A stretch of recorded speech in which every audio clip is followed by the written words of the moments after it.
Justement, cap sur Marseille, à présent à 3 mois de l'ouverture des Jeux de Paris 2024. Le Belém, magnifique 3-mâts, a largué les amarres ce matin dans le port grec du Pirée, avec à son bord la flamme olympique, attendue triomphalement le 8 mai dans la cité phocéenne.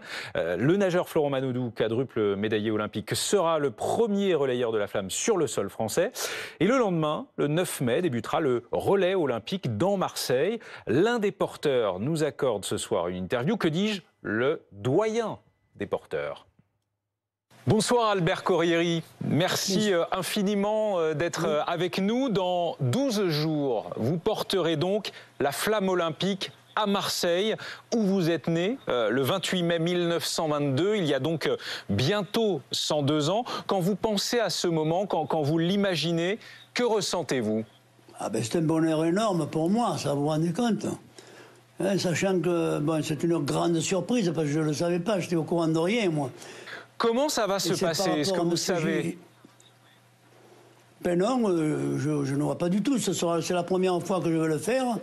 Je l'ai jamais vu. Non, je ne l'ai jamais vu, je vous dirai la franche vérité. C'est la première fois que je vais voir comment ça va se passer. Et j'en suis très fier. C'est un peu un cadeau d'anniversaire en avance. Quand les JO débuteront, vous aurez 102 ans. Eh bien voilà, vous avez tout dit, c'est exact. J'aurai 102 ans, oui monsieur.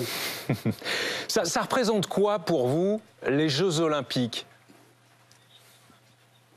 Écoutez, c'est énorme ça, que la France, que Marseille reçoive la coupe de la flamme olympique à Marseille, c'est très beau.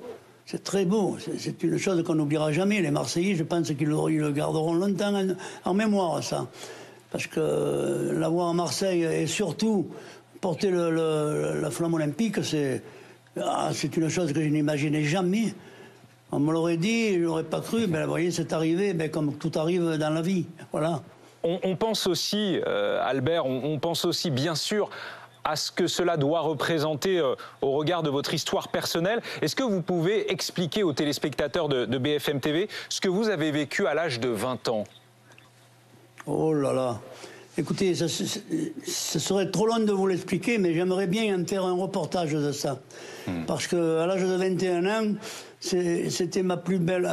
c'est la plus belle, les plus beaux moments de la jeunesse, ça. À 20 ans, 21 ans, jusqu'à 25 ans, c'est une belle jeunesse que l'on passe. Mais moi, elle a été détruite, ma jeunesse. Elle a été détruite par le départ en Allemagne, où j'ai été obligé de faire 25 mois de travail obligatoire. Et ça, j'aimerais bien en parler de ça, justement. Puisque vous m'en parlez, moi, j'aimerais bien en développer tout ce que j'ai passé. Vous êtes un rescapé de la rafle du Vieux-Port, cet endroit où, 81 ans plus tard, la flamme olympique va arriver en provenance d'Athènes. Quel symbole, tout de même. Un symbole, exactement. Vous vous rendez compte un peu, ça fait 80 ans de ça. Et bien voilà, il y a eu du malheur et maintenant on nous prouve un peu de bonheur avec la flamme. 81 ans plus tard, porter la flamme olympique, c'est un symbole fort, évidemment, de transmission aussi des valeurs auxquelles vous croyez, des valeurs olympiques, d'ailleurs. Bien sûr, monsieur.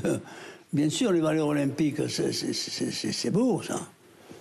Bon, moi, je n'ai pas été un grand sportif. Moi, je suis qu'un joueur de boules. Et voilà, et puis, j'ai été dans la boxe depuis l'âge de 17 ans, je suis dans la boxe.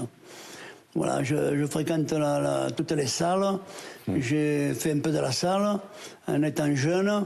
Et là, maintenant, je me réserve pour aller voir les matchs de boxe. Voilà, que je suis très passionné pour ça. Qu'est-ce qui aujourd'hui vous permet de garder la forme, vous qui avez 101 ans, bientôt 102 ? Écoutez, je ne sais pas, je ne peux pas vous dire là, parce que garder la forme à 101 ans, c'est un don de Dieu, ça. Voilà, j'en profite au maximum. Voilà, voilà. J'ai mes enfants autour de moi, ils m'appellent, je ne suis pas le délaissé. Bon, j'ai perdu mon épouse il y a 1 an et demi. Donc je reste tout seul maintenant, mais enfin avec le soutien de mes enfants, je continue ma vie. J'imagine à quel point vous penserez à votre épouse le 9 mai. Mais bien sûr que j'y pense, mais j'ai pas besoin d'attendre le 9 mai pour y penser, croyez-moi. C'est journellement qu'on y pense à ça, malheureusement. J'ai la photo derrière moi et j'ai tenu à ce qu'on la voie, justement. Voilà, parce que quand on a aimé une femme, eh ben, on est toujours avec le souci de toujours garder la mémoire des bonnes années qu'on a passées ensemble. J'ai 70 ans de vie commune avec ma femme. Franchement, c'est une belle déclaration d'amour que vous lui faites ce soir. Quelles épreuves, Albert, vous intéressent le plus pendant ces Jeux Olympiques en France ? Eh bien, écoutez, moi, comme j'aime le sport, tout m'intéresse finalement. Hein. Je vais être attentionné à tout ce qui va se passer. Vous allez venir à Paris pour voir des épreuves ou pas? Si je vais à Paris, si vous me payez le voyage, j'y vais volontiers. Vous n'avez pas eu de place? Ma foi. Comment? Vous n'avez pas eu de place ou acheté de place pour des épreuves? Ah non. Malheureusement, je dis la vérité, je n'ai pas les moyens d'aller à Paris pour aller regarder le sport, malheureusement. Si on m'y avait invité, j'y serais allé volontiers. Merci infiniment, Albert Corrieri, d'avoir été avec nous. Bien sûr, on suivra votre périple festif le 9 mai à Marseille. Merci encore. Je vous remercie, monsieur.